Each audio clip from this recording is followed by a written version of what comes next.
What's up everybody? Welcome back to my channel, the best place for hard-working millennials to learn more about career soft skills. Now in this video, I'm going to give you the 5 best soft skills to work on in the future so that I can take you further in the workplace in the future. Before we begin, make sure you click the subscribe and hit the notification bell so that you can receive regular updates on videos that will help you in your career, and also join my Facebook group, Career Soft Skills, so that you can connect with like-minded individuals who are also interested in maximizing their potential. Hi, I'm Dr. John Tam. I have a PhD from the University of Oxford in sociology, and I'm passionate about sharing what I know to help people improve on their soft skills and grow in their careers. So without further ado, here are the 5 best soft skills for you to grow that are in high demand in the future. So according to Indeed.com, the top 20 skills are here. Right, it's going to cover my face right now, but basically, hard skills are cloud computing, artificial intelligence, translation, mobile app development, video production, audio production, user experience design, SEO, SEM marketing, blockchain, industrial design, digital journalism, and animation. On the other end, you have things that are the top soft skills, right? You have things such as sales leadership, analysis, people management, creativity, teamwork, adaptability, time management, and persuasion. The problem is this: you only need one hard skill to make a killing in your work, right? If you master that hard skill and it's hard to replace by robots and machines and automation, AI and all that stuff, basically you have it set. Now, of course, you still have to upskill that hard skill. Hard skills are really susceptible to disruption, such as being phased out or adapting so that it could still work but with new technology. But essentially, you only need one to really make a killing in the workplace. Meanwhile, if you look at the list of soft skills, you can really use all of them in your work. So what that tells you is, yeah, you need one hard skill, but you need many soft skills to pad around that hard skill so that you can really flourish in your workplace. And one hard truth is that hard skills will keep on changing. So if you haven't done so already, check out my career change mindset video up above, or I'll put in the links below. And yeah, take a look at that to see why it's important to grow these soft skills and why it's important that transferable skills are the ones that you really want to nurture. So without further ado, here are the 5 best soft skills to grow to advance your career. I'm going to structure it this way. I'm going to tell you what's the skill. I'm going to tell you what are the relevant skills that are connected to that skill. And I'm also going to tell you what are the benefits and how to boost it. Right? So that's how we're going to structure these 4 subpoints for each of these major best skills. So the first best skill is communication. And with communication, we're talking about things like active listening, persuasion and negotiation, and nonverbal communication. Now, obviously, active listening is very important because you need to really understand what other people are thinking so that you can communicate that effectively, right? And also, most of the time, if you listen, people actually like you more. And because no one likes people who keeps on talking all the time, like me in this video. I just keep on talking, but I hope you like me. But anyways, the main point is active listening is important. And if you know sales and you've done negotiation, you realize that listening is probably one of the most important things that you can do during a sales conversation or during a negotiation, right? You need to listen so that you know what's the middle point, what is a win-win situation for everybody. In terms of nonverbal communication, I'm talking about things like, you know, back in the day they say communication is 7% of it is your words, and 38% of it is your tone, and 55% of it is the face and body language. Now, a lot of that has been debunked, right? This first saying, I think it emerged in the 60s or 70s, and a lot of this has been debunked, like, you know, whether it's that exact percentage distribution or whatnot. But essentially, the idea is still there. The idea is that a lot of your communication is in your voice, in your tone, or in your body language. So if I'm filming this video like this and you see my double chin here and we're just having this conversation, like, you won't, it's not cool, right?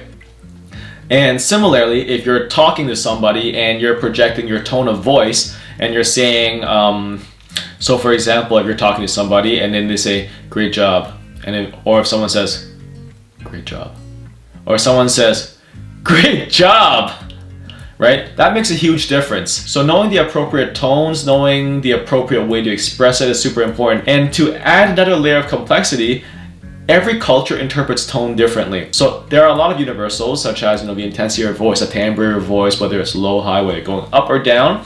But at the same time, there are studies that show introverts are seen to be leaders in China, versus extroverts are seen to be leaders in the West, right? And this is kind of a traditional model. So basically, body language, communication, all that can also be framed culturally. Like, you have that Asian mastermind that doesn't talk, and you know, his boys do all the work for him, and then he finally comes out and talks, right? That's kind of like the introvert, like, mastermind. But in the West, you have something else, right? It's kind of like the boss comes out and talks a lot and gets their butt kicked, right? In the bad guy movies like Shredder talks a lot. I don't know why I'm talking about Teenage Mutant Ninja Turtles. That's such an old show. With nonverbal communication, it also comes to public speaking. That's actually what Warren Buffett says is the best skill to learn, public speaking. Learning to communicate with a lot of people, just projection of self-confidence, just know how to posture your body, and also being able to project confidence and inspire confidence in other people. And of course, we can't forget about written communication, and also perhaps even video communication, because you know, before doing the YouTube bit, I thought it was like someone who does YouTube videos just sits there and talks, but it's actually a lot of work, and it's actually quite hard, because I need to look at you and I can't look at my script, right? You notice that when I do that, right? So, and when you see a YouTuber that's like, you know, kind of looking at you but side-eyeing you at the same time, that's because they're looking at their script. I do that too sometimes. Okay, so what are the benefits of having strong communication? So one of the things about the future is the unit of analysis is going to break down to the individual much more. So back in the day, the company is kind of like what you're dealing with. Nowadays, when you work with people, a lot of times you're working individually. So if you're working with a business coach or you're working with a marketer, a lot of times you're working with that individual, or at least that's the face of the company. And so it becomes really important to brand yourself, whether it's in networking situations or whether it's in your own company. It's all about branding. I talked about this book before, which is basically by Dan Pink, To Sell is Human. Essentially, we're all selling ourselves all the time. Another major benefit of having strong communication is building relationships, having good relationships so that you can really build that network. And I've said this before, but good communication is really just a huge performance booster. It doesn't matter how good your hard skill in coding is. If you can't communicate it with the client or you can't communicate it with your team, it's gonna slow things down and it's gonna make things a lot less effective. What you think is the great thing may not be the best thing for that particular client, or may not be the best thing in terms of the team. So having good communication is essential for that. And I actually talk about how important communication is in my previous video, where I talk about the digital trends of the future and how corporations are all adapting to the situation we're in right now in terms of social isolation, or in terms of just globalization, or the whole internet becoming the main grounds of work for the future. Now, I'm not ignoring you trade guys, I see you, okay? You trade guys are super important. So how can you boost communication? There's several things, right? One of the things is really take a public speaking workshop. That actually helps a lot. I went to a conference once where it was an Apple conference, and where I was trained to be an Apple Distinguished Educator when I was back in my teaching days. And one of the things that they taught us was how to present how to frame our keynotes, right? For example, one important tip that I learned that I use to this day is keep your text to 3 to 4 words max per slide, right? Don't have those huge essays that you slap on a slide, because that's just a royal waste of time. Nobody wants to read it. And if they're reading it, they're not listening to you. And if they're listening to you, they're not reading it. So you only need 3 or 4 words. Better yet, describe it with a picture. Another thing that you can do is your body language, how to posture yourself, what is the room of power. So right now, this is really high, but there's a certain box that's in front of your chest, and your hand should be speaking in that box. If it's too out there, you're all over the place. That's kind of what it's about. But this is basically the power of communication and knowing how to posture your body to really communicate effectively. Another thing is eye contact, the handshake, nodding. These are all signals that you need to send. It's all about signaling, right? Sending the right signals at the right time for the right purpose. If you want to see me do more about communication in the future, definitely let me know in the comments below, and I'll be glad to make another communication video. The second best skill to have is teamwork. And when I say teamwork, what I mean by that is there are several related skills. One is self-awareness, knowing who you are, how you're positioned, what your personality is like, what your values are like, what your culture is like, and also knowing others. So having self-awareness is one thing, but you also need to have awareness of other people around you, right? So other awareness as well. And this kind of awareness is super important. In addition, things such as empathy, right? Knowing when to use sympathy, knowing when to use empathy, because those are two different things. Empathy is feeling what someone feels, so that means crying with them, and sympathy is, you know, showing compassion for someone who's crying, right? And saying like, oh, like, you know, you're having a rough time, I'm here for you, right? But empathy is actually crying with them, so feeling what they feel. And really, I'm really against the idea of saying empathy is everything, because the last thing that a depressed person needs is another depressed person to be depressed with them, right? You don't want, if a person is sinking, you don't want another person sinking with them. You want to throw them a life vest. And that's basically the whole idea. So you don't need empathy all the time. Empathy is important, there's a time for it, but not all the time. Teamwork also involves things such as interpersonal skills, the communication that I talked about earlier. It also involves selling skills such as persuasion, and also social skills such as networking, such as navigating politics, also collaboration, and having the humility to accept feedback. Right? These are all important aspects of working in a team. Now, the benefits of this is that no one is an island, especially with the nature of work nowadays. It's very hard for a one-person genius to really create a great impact. And there's also that African saying, right? If you want to go fast, you go alone. If you want to go far, you go as a team, or something like that. But employers are looking for teamwork as an essential soft skill to improve the culture of the workplace, because retention is always a problem, right? Right now we have stats coming out from millennials saying that the retention rate is about 40%. So what that means is within 1 year, 40% of the millennials will drop out of their work, right? And that is a high turnover rate. And no company wants to waste that time to onboard somebody, train them, and then have them walk away within 1 year. That's just wasted time, money, energy, and everything. So how do you boost something like teamwork? Well, there are several things. One thing you can do is take initiative.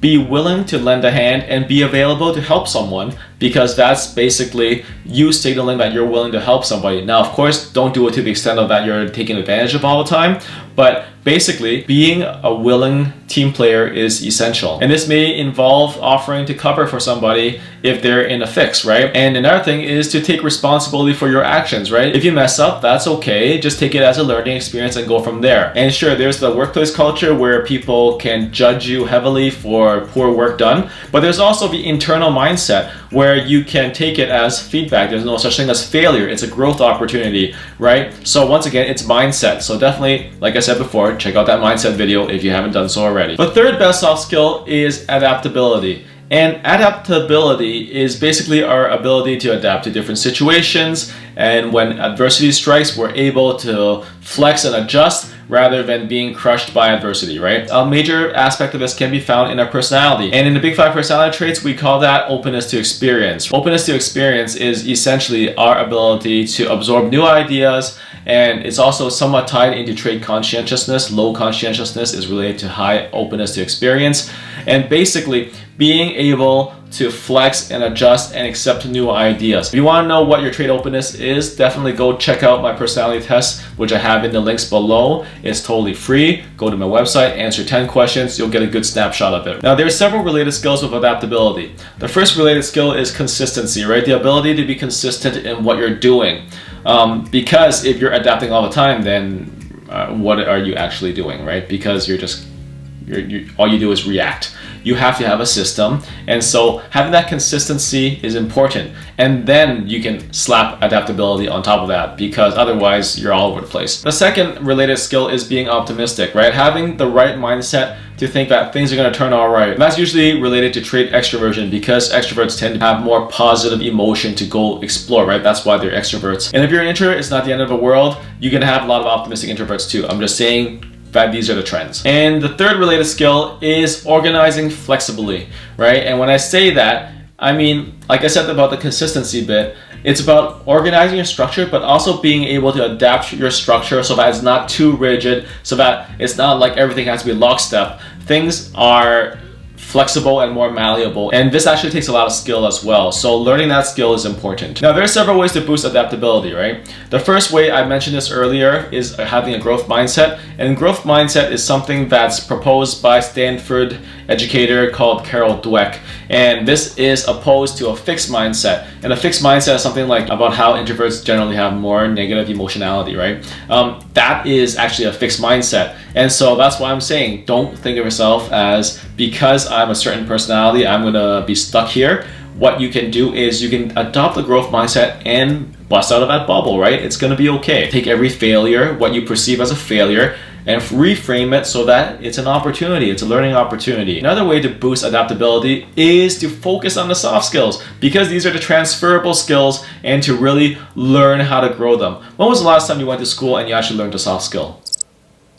Okay, I'm just kidding. Sometimes we actually do learn soft skills. But for me personally, a lot of my soft skills was learned from playing sports, from playing in my band, from doing self-driven projects in the arts, and also just accruing the experience from working with other people. But at the same time, there are best practices to do this. So learning these best practices, whether it's through self-improvement books or watching YouTube videos like my channel, and definitely subscribe if you haven't done so already, these are ways to really boost your soft skills. And another thing you can do is adapt technology. It will change so quickly that you really can't keep up. So that means you need to constantly upskill, right? Just stay on top of the game and set aside time to learn new stuff if you have to, because that will serve you well in the future. And scheduling is actually a soft skill as well. So I'm talking about a whole bunch of soft skills here. It's kind of like a web, and they're all interrelated, right? And that's why it's so important to really grow them. If you agree that adaptability is important, let me know in the comments below. If you disagree with adaptability, let me know why in the comments below. The fourth soft skill is creativity.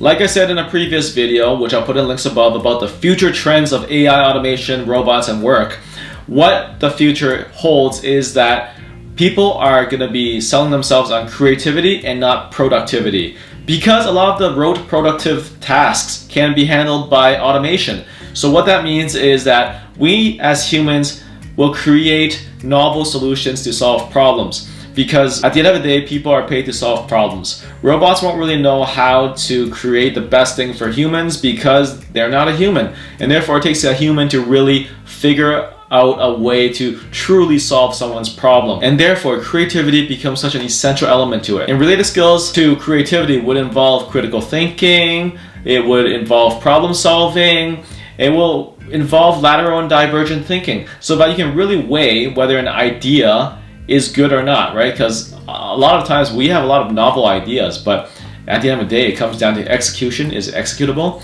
And is it even a good idea? Does it actually bring value to solving a problem? And at the end of the day, that's what a skill is. Another related skill to this would be logical thinking, right? You have to have logical thinking in order to solve a problem. And another related skill to that would be resourcefulness. Are you resourceful in your research? Are you resourceful in your critical observations? Can you observe something and come up with a new idea to solve that problem, right? These are all related skills to solving problems. And also there's that listening that I mentioned earlier in communication. And on top of that, there's also risk management, because like I said before, when you weigh whether an idea is good or not, it's actually risk management, which is seeing whether something is worth doing or not. Now, what are the benefits of boosting creativity, critical thinking, problem solving, and all these skills? So how can you boost creativity, problem solving, critical thinking, and all these, and this whole bucket, right? Number one, this is one thing that critical people usually get hung up on, is that they approach a problem with a problem.